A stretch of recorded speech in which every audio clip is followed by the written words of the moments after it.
Kaya sabi ng customer, pinatingin niya sa iba, sira na raw yung makina. Kasi dito, itong relo na to, minsan maraming nagkakamali sa paglagay ng baterya. Ganyan ang ribo ng Ganito. Yung mga original yung original. Marami nagkakamali ng paglagay ng baterya. Yung minsan uubusin yung baterya. Pag mali yung lagay mo, pati yung paglagay ng plastic, hindi siya gagana. Hindi nila alam pa. Magugulat yan, sasabihin niya. Kuya, paano malalaman kung totoo yung relo? Wag malalaman kagad natin. Una, quality. Tapos yung sa tatak. Ito, maganda to, Unisilver. Ano lang po yan, plus one dun sa binil ng nanay ko nung Original to. so, mga bigay lang po sa Alam mo ba, mas magandang kung bibili ka lang ng mga sa mga Facebook, yung mga 350, 1,000, mga ganun. Mas maganda kalidad nito yung Unisilver. Mas maganda yung ano nila. Para silang Casio. Yung makina ng Casio, ganito rin ang makina ng Unisilver. Tsaka stainless talaga sila. Maganda ang quality. Maganda quality ng Unisilver. Maganda siya.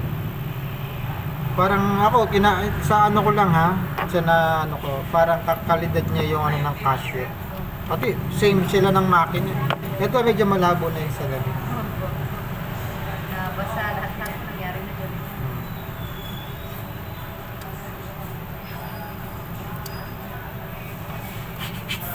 Tsaka resistance.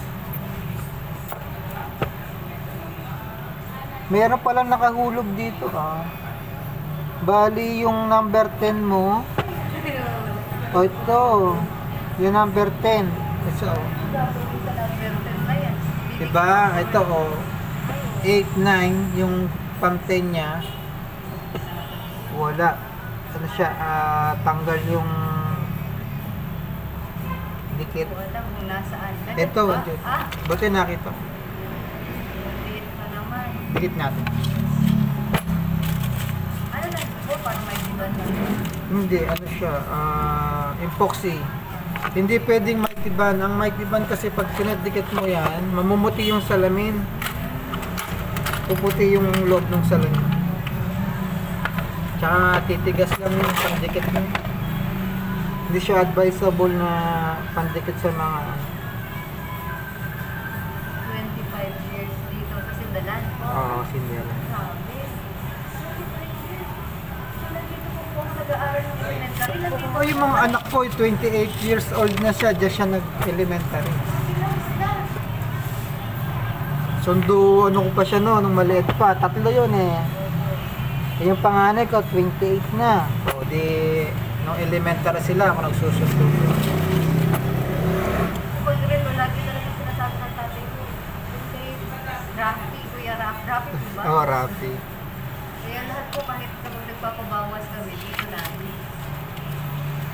Maliit pa yung mga ibang estudyante dyan, Bap, kalambat mo na kini, elementary ko pa kini, kawapahan pa sila.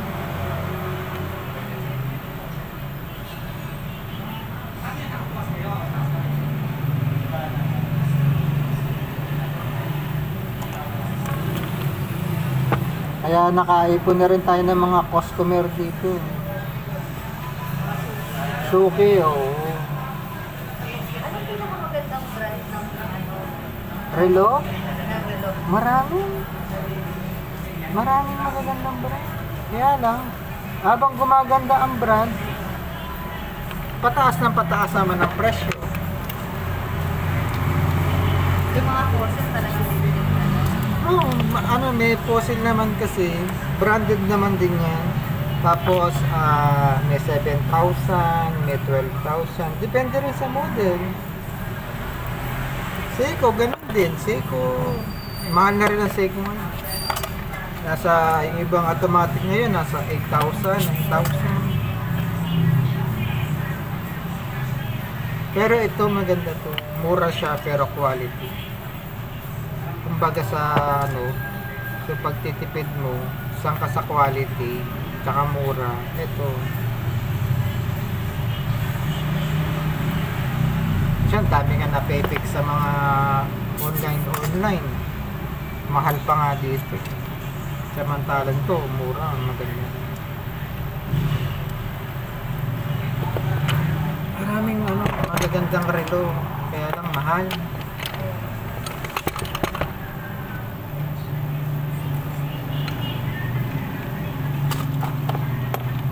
Facebook pa yata ako. Ipinreview yan sa relo ng nanay. Ito, yung tagtibay na, no? Basta aalagaan nyo lang sa ano, sa baterya. Pag wala ng baterya, papalit nyo kaagad. Kasi nasisira ang mga di baterya pag nahayaan na na-stock tapos wala na, hindi na gumagana. Maglilik yung baterya nun, tapos masisira yung makina. Yun ang number 1 na pang press, sinasara natin.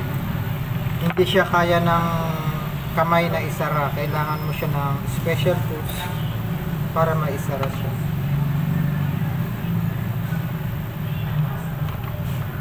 May mga relo na hindi kaya ng kamay. Ayan. Isa lang po na matibay. Oo. Tsaka quality talaga siya. Gandang quality.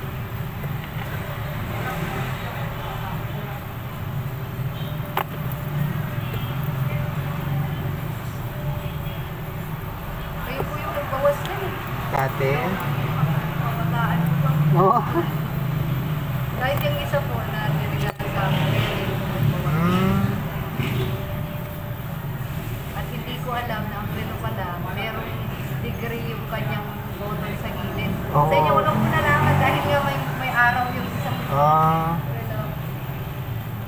Merong ano, merong may date. May day, may ano. Oo.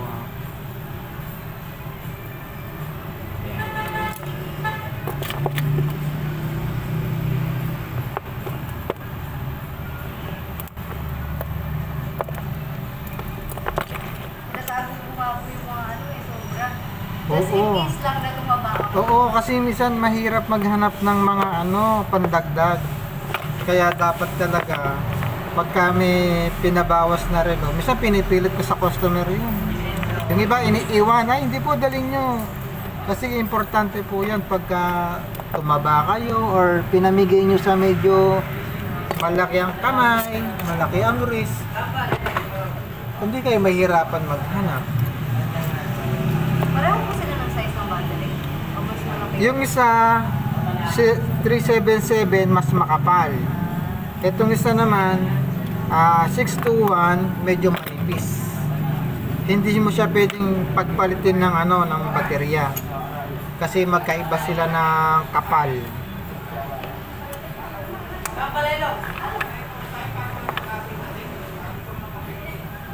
May makapal, may manipis, tapos yung iba may maliit, may malaki.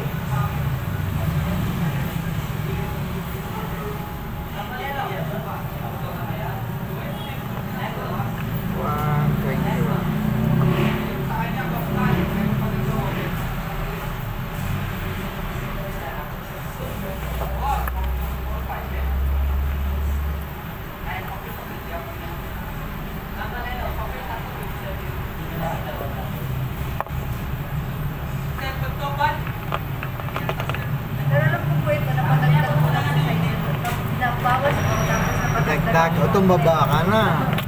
Nagkalaman kahit pa paano. Tumaba ka na ng konti.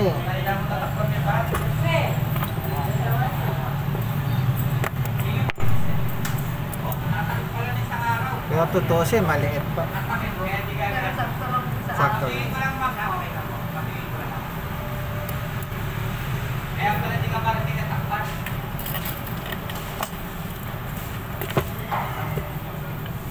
Sakto lang po talaga sa akin. Sakto lang. Magkano tayo? 300 lang. Tag 150.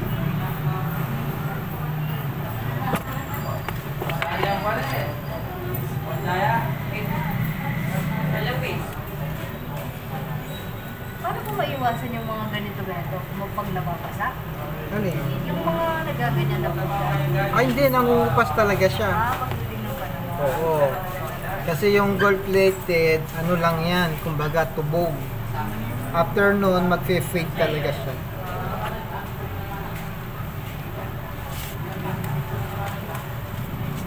Thank you. Ingat. Thank you. Salamat.